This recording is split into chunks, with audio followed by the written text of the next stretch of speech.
तो आप हज़रात की खिदमत में ये अर्ज़ है कि इस वक्त दीन की सबसे बड़ी खिदमत यही है कि इस मुल्क में किसी तरह मुसलमानों को जोड़ो,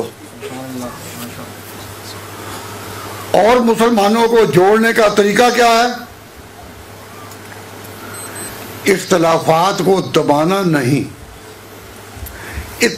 इख्तिलाफात को जितना दबाएंगे जिस्मों के अंदर जहर फैलता रहेगा, और जब वो जहर की रगें फटी तो भाई भाई के साथ भी नहीं रहेगा।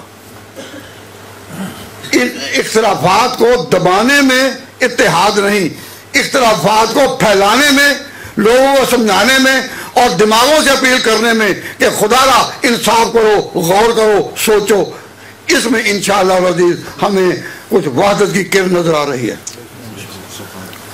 ये होम्योपैथिक वाले क्या कहते हैं? कहते हैं इलाज बिल मिसल, और एलोपैथी वाले क्या कहते हैं? इलाज बिल जिद। तो मुझे इस वक्त इस फन पर बात नहीं करनी कि इलाज बिल जिद क्या है और होम्योपैथिक वालों का इलाज बिल मिसल क्या है। दो नजरिए सामने कि इख्तिलाफात को दबाने और अंदर ही अंदर छुपाने में हमारी बेहतरी है, या इख्तिलाफात को सामने लाने और बताने में कि इख्तिलाफात है ही नहीं। जब हम इख्तिलाफात को सामने लाएंगे और अपने साथियों को बताएंगे कि इख्तिलाफ है ही कोई नहीं, ये सब दुश्मनों की पैदावार है, तो इख्तिलाफात को फैलाने, खोलने, वाज़े करने में भलाई है या दबाने में और छुपाने में? आपकी राय क्या है? एक पॉलिसी यहाँ ये चली आ रही है कि जहाँ कहीं कोई इख्तिलाफ की बात करता है तो कह देते हैं बस छोड़ दबाओ, इससे फितना पैदा होगा। इख्तिलाफ को दबाओ, इससे फितना पैदा होगा। मैं अपने तजर्बे की बिना पर आपसे ये अर्ज करता हूँ, इसी कश्मकश में गुजरी मेरी जिंदगी की रातें। मैं अब इस उम्र तक पहुंचा हूं एक तजर्बात के स्याह समुद्रों से गुजर कर, और हर तरह के मैदान देखे हैं। उस तजर्बे की रोशनी में ये कहता हूं कि इख्तिलाफात को सामने लाएंगे, वाज़े करेंगे, उम्मत को इत्तेहाद नसीब होगा, और दबाएंगे तो जहर अंदर ही अंदर दबा रहेगा। अब ये आप हजरात का काम है कि अपने आप को जोश में रखते हैं या होश में। होशमंदी का तकाजा है कि जो बात है वो खोल दी जाए और बात कुछ भी ना निकलेगी। एक छोटी सी मिसाल मुझे याद आई कि किसी ने कोई फितना पैदा करने के लिए मुझे आकर बताया कि जी फलां शख्स जो है नमाजी भी है, नेक भी है, लेकिन अपनी वालिदा को, अपनी बीवी को वो वालिदा माइजा कहता है। मेरा हमसाया है, मैं बार बार सुनता हूं कि जब वो अपनी बीवी को मुखातब कर रहा है तो इस तरह कहता है वालिदा माइदा, और नमाजी भी है, तो क्या ये जायज़ है?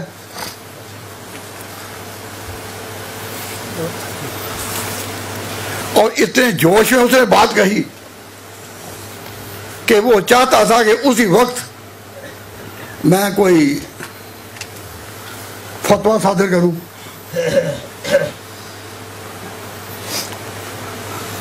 तो मैंने कहा कि भाई बात जरा गौर तलब है, मैं जल्दी जवाब नहीं देता। जल्दी फतवे लगाने वाले और हैं कि कोई बात जाए सोचने का मौका ही नहीं देते और काफिर किनारे लग जाते हैं कि जो फला आलिम को काफिर ना कहे वो भी काफिर, और जो फला को ना कहे वो भी काफिर। हमारा ताल्लुक जोश दिलाने से नहीं, होश दिलाने से है। तो मैं ये जवाब नहीं दूंगा कि वो वालदा माइजा कहते हैं। आप कभी इस तरह कर सकते हैं कि उसको बुला ही लें, अगर वो नमाजी भी है नमाजी भी है, तो वो आ जाएगा, मेरे नाम पर उसको बुला लें कि मैं ज़रा मिल लूँ उससे। तो उसने कहा जी हाँ, ये तो किसी न किसी तरीके से हो जाएगा। और जब वो उसको बुला कर लाए तो मैंने उसे कहा कि तेरा कोई साथी जानने वाला मुझे कहता है कि तू अपनी बीवी को जब बुलाता है तो वालदा माजदा कहता है। तो उसने कहा जी हाँ, वो उसने ठीक कहा है। जब मुझे पता चला कि उसने कहा कि उसने ठीक कहा है, जब मैंने जाना कि वो इकरार कर रहा है, उसने इनकार नहीं किया, तो फिर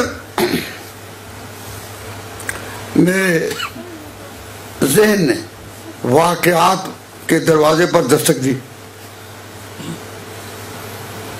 मैंने उसे पूछा कि मैंने उसको नहीं कहा कि तू ये क्यों कहता है, मैंने उसे पूछा तेरी बेटियां कितनी हैं? उसने कहा 3। मैंने कहा उनके नाम क्या हैं? तो उसने कहा कि एक का नाम है सलमा और एक का नाम कुछ और बताया, मुझे याद नहीं, और एक का नाम है माइदा। मैंने कहा जब तू अपनी बीवी को बुलाता है तो सलमा की वालदा कहता है या ज़्यादा कि माइदा चूँकि छोटी है तो मैं प्यार से उसका नाम लेता हूँ कि माइदा की माँ। तो मुझे मालूम हुआ कि जब ये अपनी बीवी कहता है वालदा माइदा, तो इसकी मुराद होती है माजिदा की माँ। तो मैंने कहा तू अपनी बेटी माजिदा के नाम से अपनी बीवी को बुलाता है? कहते जी हाँ, मैंने उसको अपनी माँ तो नहीं कहना। तो मुझे पता चला कि उसका अपनी बीवी को वालिदा माजिदा कहना बिल्कुल बजा था, बेजा नहीं था। क्योंकि जब पता चल गया कि भाई तू क्या कहता है अपनी बीवी को वालिदा माजिदा, उसने कहा कि हाँ, तो उसने इकरार किया या इनकार किया? इकरार किया। तो जब इकरार उसने कर लिया है तो फिर होशमंद का दिमाग सोचने पर मजबूर होता है कि कोई बात तो होगी। तो बात उसकी हो और माने मैं पहनाऊं। वालिदा माजिदा का लफ्ज कहना ये उसकी बात थी या मेरी? क्यों जी, वालिदा माजिदा कौन कह रहा था? वही कह रहा था ना। तो उसकी तशरीह का हक किसको है? कहो उसी को। उसकी बात बताने का हक किसी को है? उसी को। उसकी वजाहत का हक किसको है? उसी को। जब उसे वजाहत कर दी, मेरा एतराज अपनी जगह एतराज ही ना बन सका। अगर हम लोग इस तरह जल्दी फतवा देने वाले होते तो हम ये ना कहते अच्छा भाई हमें सोचने का और तहकीक करने का मौका दो। तो मैं आपसे ये पूछता हूँ, जरा होशमंदी से जवाब दें कि बात वालिदा माजिदा बीवी को कहना ये उसकी बात थी या मेरी? तो उसकी वजाहत का हक किसको है? उसी को। अकल कहती है कि जो बात कहे तसनीफ रा मुसन्निफ नेको कुनत बयान, जिसकी बात वजाहत का हक उसी को है। आप इसको एक अकल के लिहाज से, समझ के लिहाज से, दानिश के लिहाज से सही समझ जाए या नहीं? अब इस जमाने में मुसलमानों में इख्तिलाफ फैलाने के लिए एक और थ्योरी है इसके मुकाबले में, स्टेटमेंट अगेंस्ट स्टेटमेंट। वो क्या है कि जी इबारात तो हों उलमाए देवबंद की और उसकी वजाहत करें बरेलवी के उलमा। ये बातें तो हैं उलमाए देवबंद की और तशरीह उसकी और मुतालिब बयान करते हैं बरेलवी उलमा। जब इंसानी ज़हन इस तरह से गिरावट में आ चुका हो, हम तो यही सुनते आ रहे थे तसनीफ रा मुसन्निफ नेको कुनत बयान, कि जिसकी बात तशरीह भी उसी की,